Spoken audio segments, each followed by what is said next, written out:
Hello, and welcome back to part 2 of my Let's Talk About Romantasy. Sorry for the delay, it's about a day behind schedule, but rest assured I will try and get the third one on schedule. Today we're going to be talking about the second book in this series. We're going to be talking about number 2, which is Iron Flame. So yeah, where do I begin? I will begin with change the sound of music. So the second book, it's not as good as the first one personally. I don't think it is anyway. And we'll go through why. So the bit like the first book, it's a bit of the first half, bit of a drag, and then stuff starts kicking in and happening. So it gets better as the more you read it. I've noticed it's a kind of a pattern between all three books, really. But yeah. So the second one kicks off literally straight after the events of the first one. So after the battle they had with the first encounter with the Venom, and Violet had passed out from overusing the power. Obviously she wakes up and discovers her brother is actually still alive, which is like a surprise shock reveal at the end of the book. So yeah, that kind of worked, because it kind of made me read the second book. But yeah, so we go through all that of introducing the brother character, where they are. Obviously Violet trying to accept the fact that Liam's dead. So yeah. So it turns out this whole time Xaden had been working with Violet's brother and the Griffin Riders to try and take on the Venom, because the kingdom that Violet and her mom and her sister are fighting with know about the Venom, but they don't seem to care that they're attacking people outside of their kingdom. So that's why Violet's brother went rogue, and that's why Xaden's trying to help them and all this stuff. So yeah, you find all that out, which is interesting. And then like you find out that their little hideout places where Xaden used to live as a kid. It's Xaden's father's mansion thing, because he used to be a duke. So technically, Xaden should be a duke, however you want to pronounce it. I can't remember the exact name of the location. I think it's just, I can't remember what it's called. But yeah, we have a bit of back and forth arguments with Xaden and Violet. This is going to happen a lot through the second book, and it gets really, really annoying, because Violet's just constantly like bringing up the same argument the entire book, and it's quite annoying. I get it, but like he broke her trust in the first book, but he was kind of doing it for a good reason, so I don't know why she doesn't understand that, but it is what it is. But yeah, she can't get over the fact that he's broke her trust, and literally Xaden spends the entire book pretty much kind of like, what do you want me to do to prove I can fix the trust? And she literally just like, pity me, why you being mean, nah. All that stuff. Literally will not actually give an actual solution to Xaden to help improve whatever it is, your relationship, I guess. It doesn't stop them having sex, to be fair. Sorry, music stopped. So yeah, it's literally every single like if there's a chapter or a scene where they're together, just them two, it's usually talk for a little bit, argue, make out, get frisky, and then they like go off and do whatever it is rest of the book, and then they come back together, do the exact same thing, and repeat and repeat and repeat. So yeah. So that happens for a couple of chapters, and then eventually they decide they need to go back to the battle college, whatever. Yes, college. What's it called? Beskayev? Yeah, Beskayev. So yeah, they decide to send the what do you call them? The marked ones, but the rebellion kids back with Violet and all that. And they come back to a bit of a shock because everyone just assumes that they're dead. If I remember correctly, I don't know if I've mentioned it in my notes. I think, off the top of my head, doesn't Violet punch Dane? I think when she first sees Dane. Yeah, I'm pretty sure she punches him. I haven't got it down on my notes, but I'm pretty sure he does. She does, and he kind of deserves it. Dane's a dick. Yeah, like I say, everyone's in shock. Dane's dad has disappeared, obviously because he's guilty, because he knows he did the wrong thing by just sending them to their deaths, and he's replaced his position. They've replaced his position with another character that basically works for Dane's dad, and he's just as horrible. Well, I think he's actually worse than Dane's dad with personality-wise.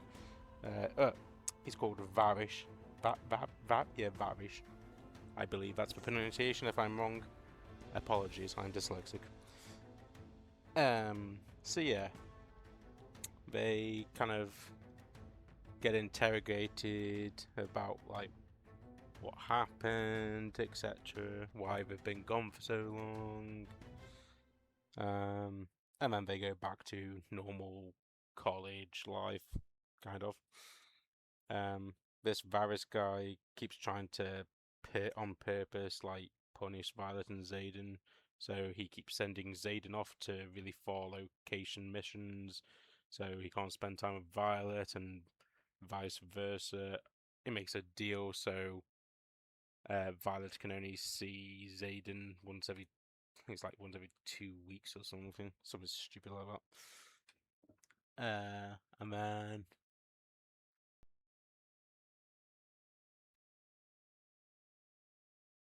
yeah, and then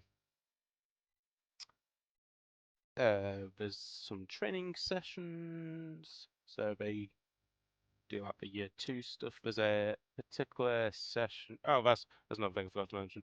Um, Violet literally is too trusting of people because like she keeps falling for the same thing over and over again. Like, there's a test where like people have to get like they have to practice being interrogated and stuff, and Violet realizes that there's poison in some like orange juice. Oh, some sort of drink. I can't remember what it is. It's not orange juice because orange juice is related to Jack Barlow's allergic reaction thing. Don't think I mentioned that in the first review actually. Yeah, Jack Barlow in the. Oh, I didn't mention that in the first review about Jack Barlow's death. Oh. Um.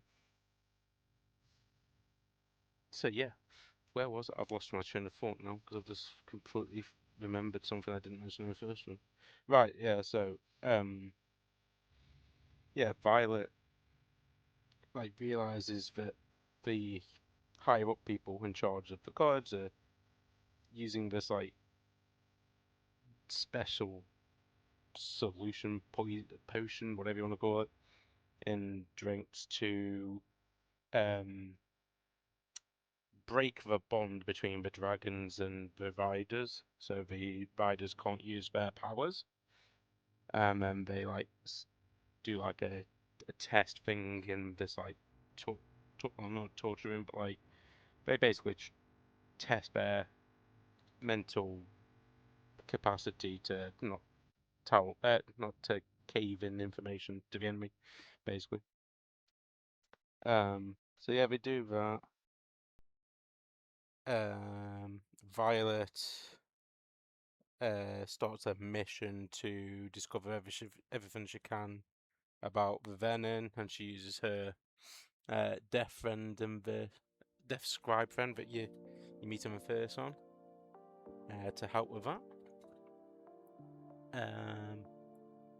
So yeah, that's a storyline. There's like friendships building with the squaddies and some of his first years. Oh, Liam's younger sister, she joins the first years and she hates Violet because she blames Violet for Liam's death. So yeah, that's a thing.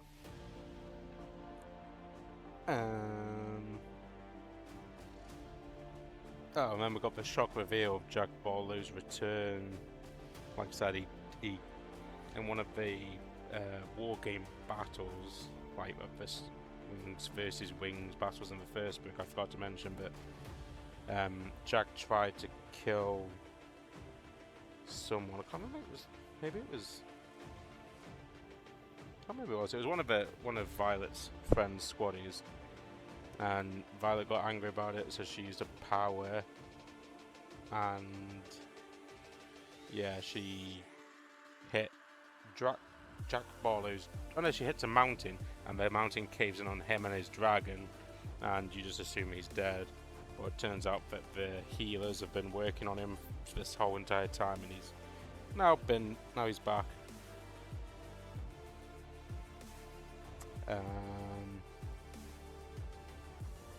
Oh man, yeah, we get the whole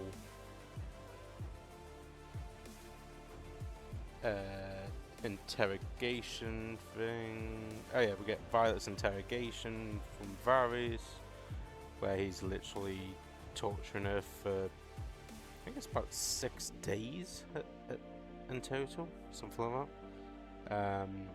She starts getting like mental visions of Liam, and Liam's telling her to don't give up, and Xaden will come and save you, which inevitably does happen.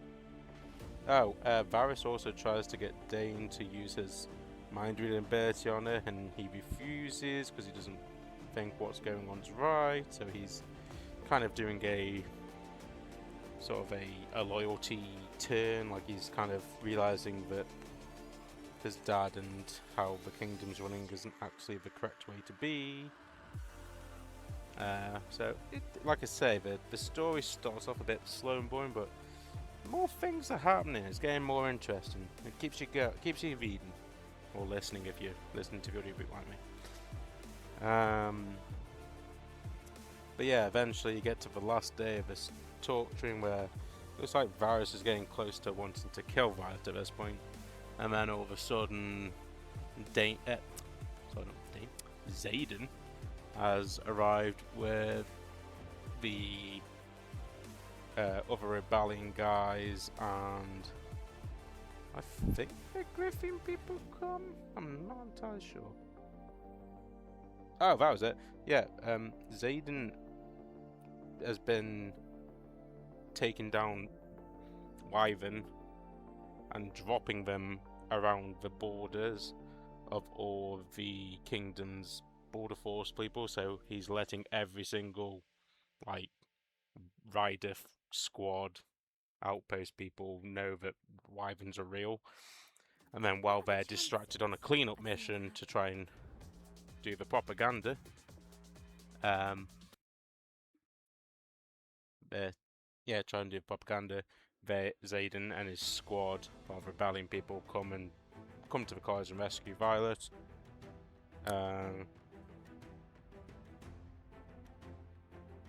And then, yeah, like I say, Dane changes sides and helps Zayden and Violet and the others get free and leave. Oh, so there's also a scene where you get Violet and her mother have a chat about what she did to Zayden's back.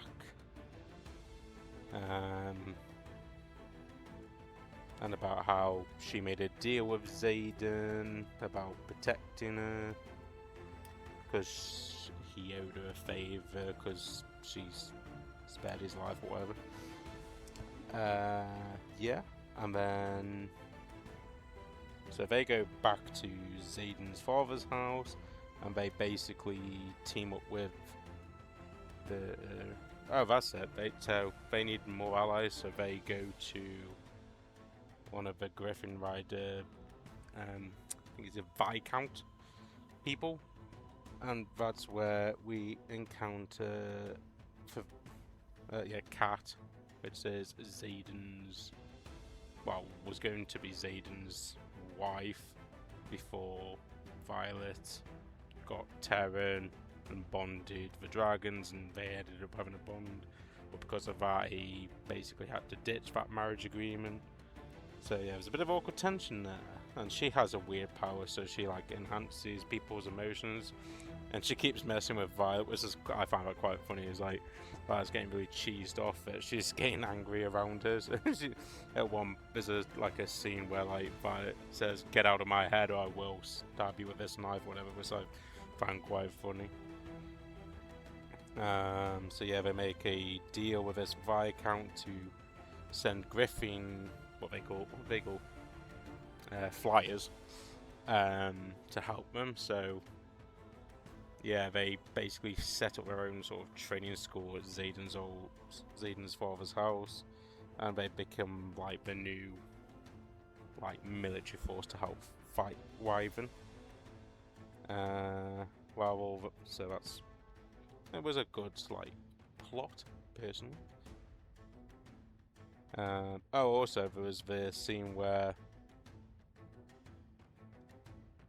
oh yeah, Mira, Violet's sister, joins the rebellion, um, along with a load of other riders, like a load of other squad riders end up coming to join in. I think they don't know if there's an exact number that gets mentioned in the book, but fair few dragons join. But yeah, there's a nice reunion between uh, Violet, her sister, and her brother. Um, and then trying to think. Oh yeah, then they go to that Viscount's place together. Zayden's already there because he knew they were going to do that behind his back. That's the whole thing. Uh, Cat and Violet's rivalry. I've just mentioned that.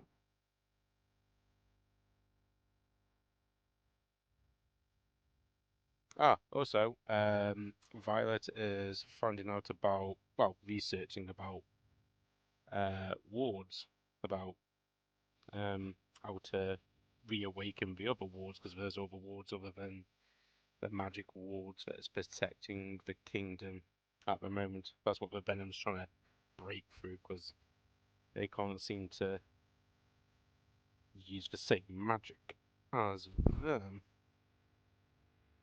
So yeah, Violet's researching all of that, and she thinks she's found a solution, except she mistranslates something. So instead of iron flame, she reads it as iron blood or something, for something like that. So she thinks she has to like all these riders have to cut themselves and put it on the stone, but turns out it's actually flames, and they discover that later on. Um, in my notes, it says to mention the dragons. So yeah, we find out a bit more about Terra. We found more dragon lore basically, where with the dragons. And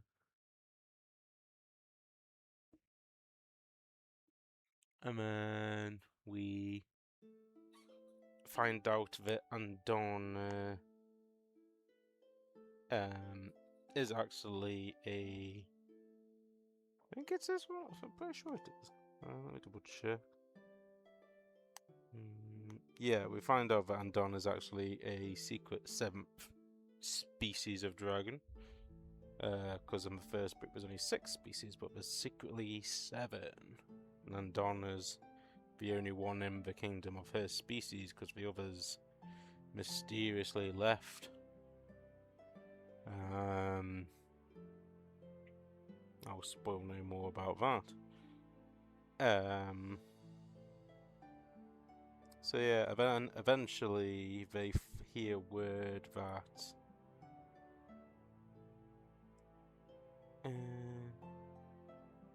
trying to think what causes them. Something happen. They find out there's going to be an attack at the college.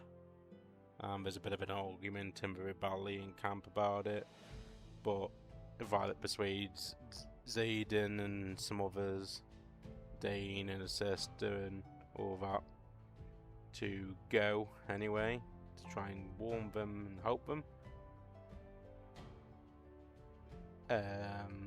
So if that happens, and then a big battle kicks off, like the first one. There's always a big battle at the end, which is it's nice. So the battle consists of basically all the college people. Yeah, the college people, the rebellion people.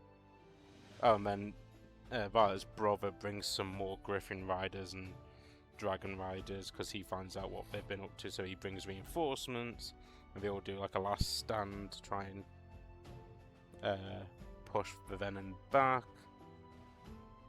Whilst all that planning is going on, it turns out that Jack Barlow has actually gone Venom and he's destroyed the ward.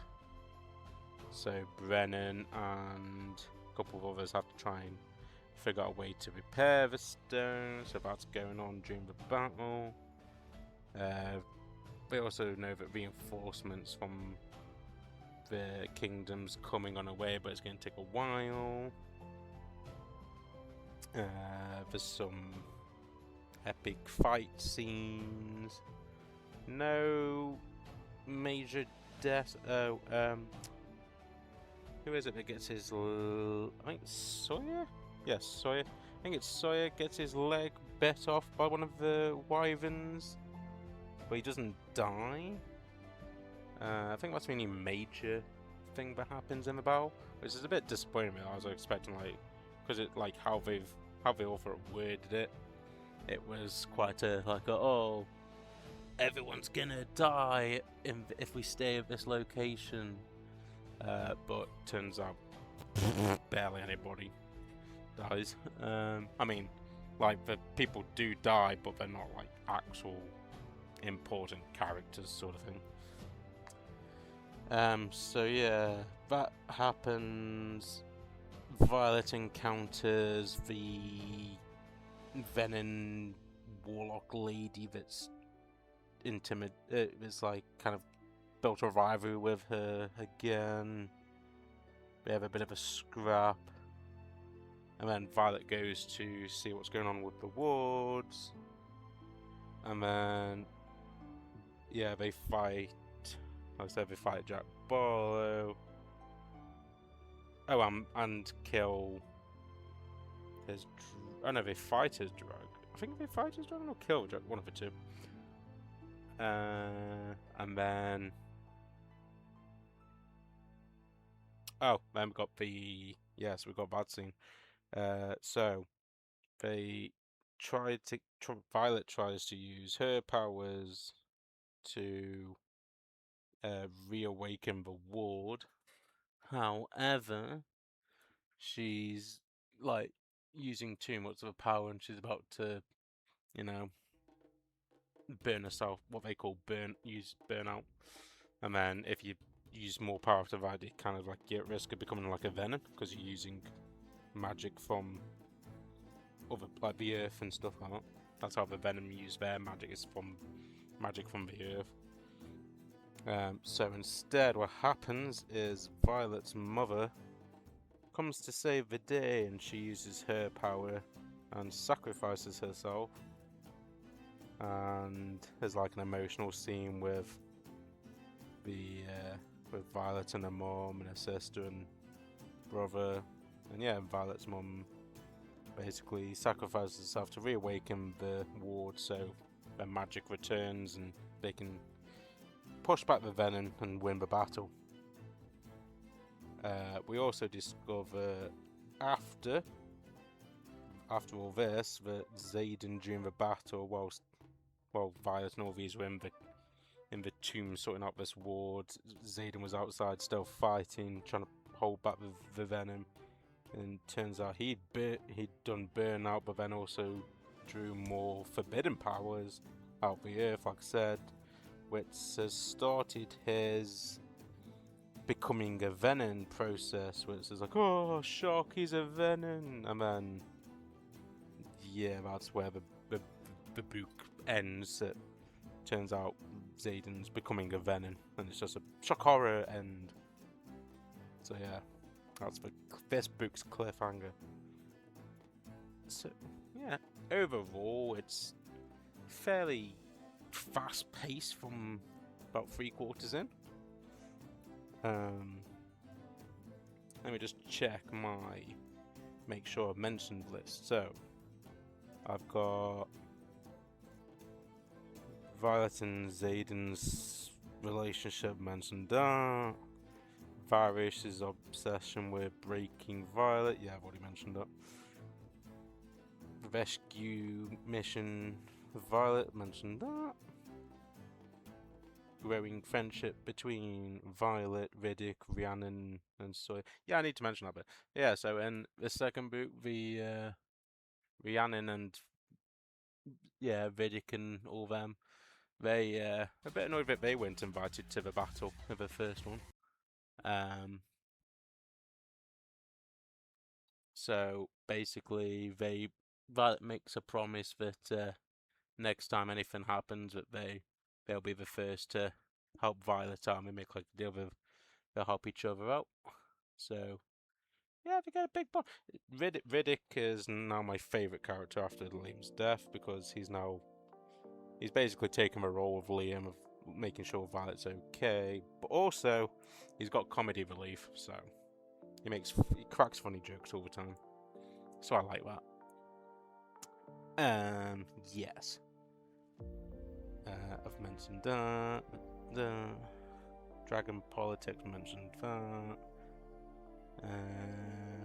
Wardstone done that. Emotional sacrifice of Lilith, yeah, I've just mentioned that. And then the devastating final reveal about Xaden being there. Yeah, so I've mentioned it all. Yeah, so yeah. Like I say, overall, this second book is I didn't enjoy it as much as the first one. Mainly because I just thought that the first half of the second book dragged out a bit too much.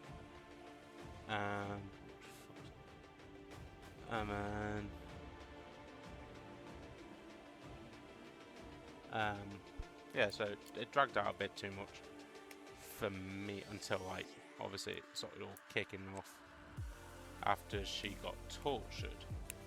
So that half, I'm trying to think how far in the book it was.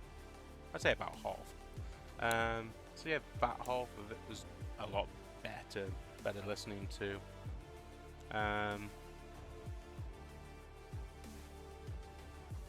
Yeah, it's hard because more stuff happens in this book. However, in the second half, but the first one seems to be a bit more enjoyable because it's more just focused at the school instead of in the second one. There's more places, there's a lot more travelling to and from going on. So yeah, I can't remember what I rated the first one. Did I say 3.5 out of 5, something like that? So this one being a bit worse, I'd have to give it either a 2.5, something like that, I guess. Or if we're rating it out of 10, the first book would have to be like a 6 or a 7, and then the second book would have to be like a 5 or a 4. Yeah, I'd go with that. So yeah, I feel like this one's gone faster. I don't know why. Maybe it's because I remember the second book more than I remember the first one, so I didn't have to look at my notes as much. Hopefully that's not the case with the third one, because I've literally just finished that one, so I remember a lot more about that one. So, although I've got a lot of problems with that book, so it might be a longer video, that one. Yeah. So let me know what your thoughts about this is. Hopefully you found this interesting as much as the first one. Hopefully you feel free to join me for the third installment in a couple of days' time. And yeah, make sure to read the book if you're interested in it. Really,